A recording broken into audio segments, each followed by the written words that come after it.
নমস্কাৰ প্ৰিয় দৰ্শকসকল, চাবলৈ আৰম্ভ কৰিছে আসাম লাইভ 7 আৰু অতি এটা গুৰুত্বপূৰ্ণ বিষয়ৰ সৈতে আপোনালোকৰ সন্মুখত মই বিকাশ। প্ৰিয় দৰ্শকসকল,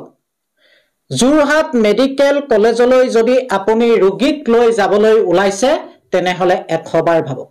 পুনৰ কৈছো, যদি আপুনি আপোনাৰ ৰোগীজনক লৈ যোৰহাট মেডিকেল কলেজলৈ যোৱাৰ কথা ভাবিছে তেনেহলে 100 বাৰ ভাবক। প্ৰকৃততে যোৰহাট মেডিকেল কলেজত ৰোগীৰ শুশ্ৰূষা কৰা হয়, সেৱা কৰা হয় নে ৰোগীৰ শুশ্ৰূষাৰ নামত একাংশ চিকিৎসক আৰু নাৰ্ছে ভণ্ডামি কৰি আহিছে?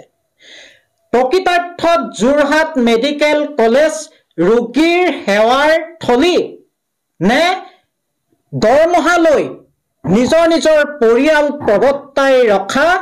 এক কঠীয়াতলী?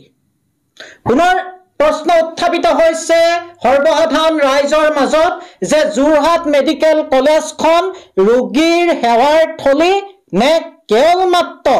একাংশ কৰ্মচাৰী ডাক্তৰ নাৰ্ছকে আদি কৰি একাংশ কৰ্মচাৰীয়ে দৰমহা লৈ নিজৰ নিজৰ পৰিয়াল পোহপাল দিয়া এক কৰ্তব্যথলী? প্ৰিয় দৰ্শকসকল, আসাম লাইভ 7ৰ স্ক্ৰীনত আপোনালোকে প্ৰত্যক্ষ কৰিছে এইজন হৈছে আমগুৰিৰ এজন সৰবৰাহী যুৱক লোহিত কলিতা। লোহিত কলিতা ভাওনাৰ এজন বিশিষ্ট বায়ন আৰু আজি তিনিজনীয়া পৰিয়ালটো পোহপাল দিবলৈ এই লোহিত কলিতাই বেটেৰী ৰিক্সা চলাব লগা হৈছিল। আৰু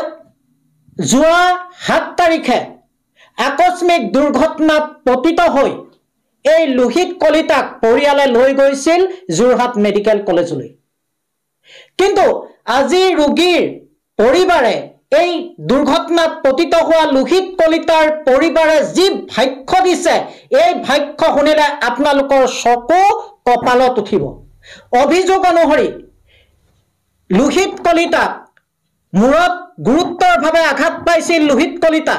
এই লোহিত কলিতাক যাৱতীয় পৰীক্ষা নিৰীক্ষা নকৰাকৈ, যাৱতীয় চিকিৎসা নকৰাকৈ ৰোগীৰ আত্মীয়ক, এই আঘাতপ্ৰাপ্তজনৰ আত্মীয়ক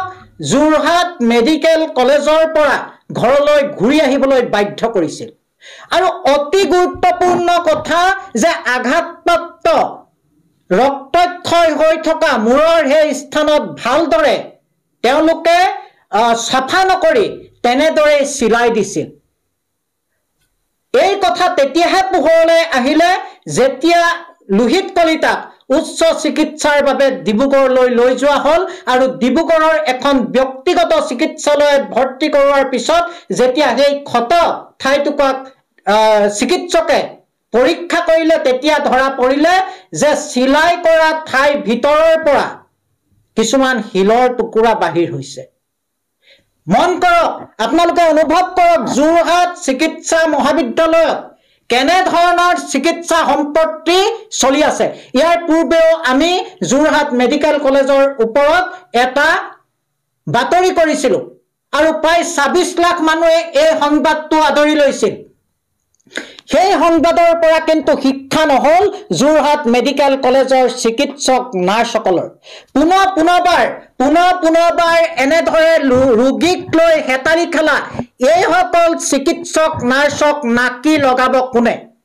সৰ্বসাধাৰণ ৰাইজৰ এতিয়া প্ৰশ্ন, পুনৰবাৰ ৰোগীক লৈ ধেমালি কৰা, হেতালি খেলা এই চিকিৎসকসকলক নাকি লগাব কোনে? মুখ্যমন্ত্ৰী মহোদয়ে ছচিয়েল মিডিয়াৰ জৰিয়তে বৰ ভাষণ দি আহিছে বিগত সময়ত যে চৰকাৰী চিকিৎসালয়ৰ মানদণ্ড উন্নত কৰা হৈছে। তেনেহলে এয়াই নেকি উন্নত মানদণ্ডৰ যোৰহাট মেডিকেল কলেজ? এয়াই নেকি পৰ্যাপ্ত চিকিৎসা সেৱাৰ সুবিধা য'ত মাত্ৰ ৰোগীক আঘাতপ্ৰাপ্ত এটুকুৰা স্থানত চিকিৎসক নাৰ্ছে ভালদৰে চিকিৎসা সেৱা আগবঢ়াব নোৱাৰে?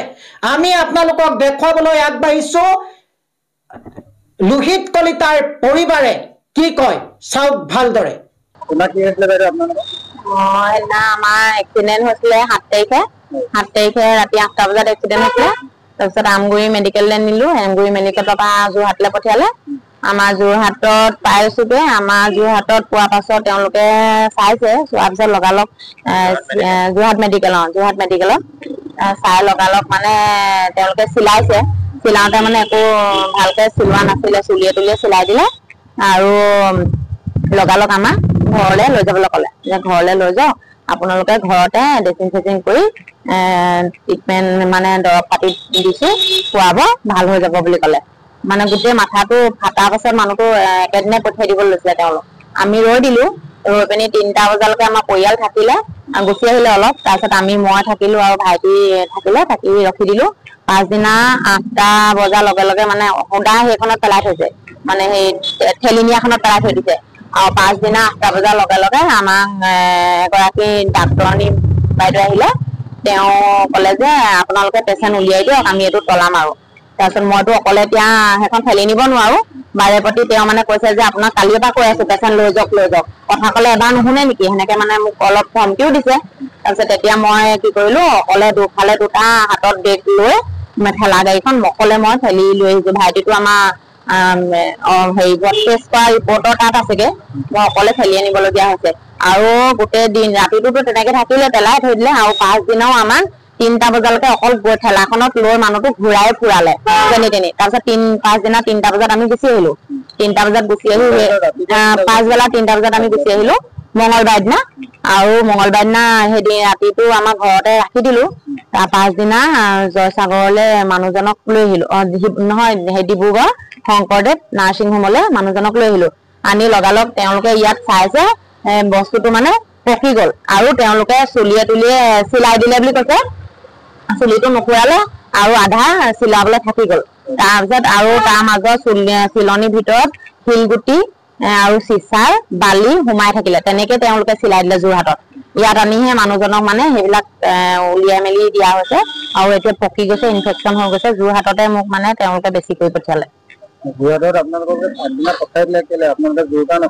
জোৰ কৰিছিলো কিন্তু তেওঁলোকে মানে জোৰ কৰিলেতো আমাক তেওঁলোকৰ কথা নুশুনিলে মানে যে ভাল হ'ব লৈ যাওক সেনেকেহে ক'লে মানে তাত যে ভৰ্তি কৰোৱা কথা আমি বাৰে বাৰে ক'লেও নুশুনিলে তেওঁলোকে ভৰ্তি কৰিবলৈ আমাক নিদিলে ডক্তৰ কেইজন মই ইমান চিনি নাপাওঁ নতুন ডক্তৰ সৰু বাইদেউ সৰু আৰু সৰু ল'ৰা ছোৱালী কিন্তু এবাৰ মাতিলে তেওঁলোক নাহেই আৰু ৰাতিটো যেতিয়া তেওঁ পেকাই গুঠাই আছে থাকিব পৰা নাই মই 2বাৰ 3বাৰ মাতিছো সেই তেতিয়াবা তেওঁলোকে বেজি এটাও আনকি দিয়া নাই পাছদিনা 3টা বজালৈকে তেওঁলোকে এটা বেজি নাই দিয়া আৰু এটা মানে মেডিচিন দিয়া নাছিলে মানুহজনক মানে 7 তাৰিখৰ পৰা 8 তাৰিখ 9 তাৰিখলৈকে মানুহজনে এটা মেডিচিন আৰু বেজি নাপালে আপুনি আপোনাৰ সন্তানক কোনখন শিক্ষানুষ্ঠানত নামভৰ্তি কৰিব সেই বিষয়ে হয়তো পৰিকল্পনা কৰি আছে এখন উন্নত পৰ্যায়ৰ শিক্ষানুষ্ঠানত নামভৰ্তি কৰিবৰ বাবে আপুনি শিৱসাগৰ জিলাৰ বৃহত্তৰ আমগুৰি অঞ্চলৰ উচ্চ শিক্ষাৰ অনুষ্ঠান আমগুৰি মহাবিদ্যালয়খনক নিৰ্বাচন কৰিব পাৰে এই মহাবিদ্যালয়খনে উচ্চতৰ মাধ্যমিক চূড়ান্ত পৰীক্ষাত অসমৰ ভিতৰত 7ম আৰু 2য় স্থান দখল কৰি দুবাৰকৈ অঞ্চলটোলৈ গৌৰৱ কঢ়িয়াই নিবলৈ সক্ষম হোৱাৰ লগতে স্নাতক আৰু স্নাতকোত্তৰ পৰীক্ষাতো প্ৰথম শ্ৰেণীৰ প্ৰথম স্থান আৰু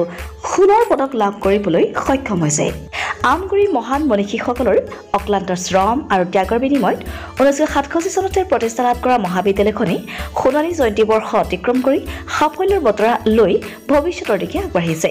পঢ়া-শুনাৰ ক্ষেত্ৰত কিছু পৰিমাণে দুৰ্বল ছাত্ৰ-ছাত্ৰীৰ বাবে বিশেষ শ্ৰেণীৰ ব্যৱস্থা তথা বৃত্তিমুখী পাঠ্যক্ৰমৰ অন্তৰ্ভুক্তি ল'ৰা আৰু ছোৱালীক পৃথক পৃথক এনচিচিৰ সুবিধা মহাবিদ্যালয়খনৰ ইতিবাচক দিশ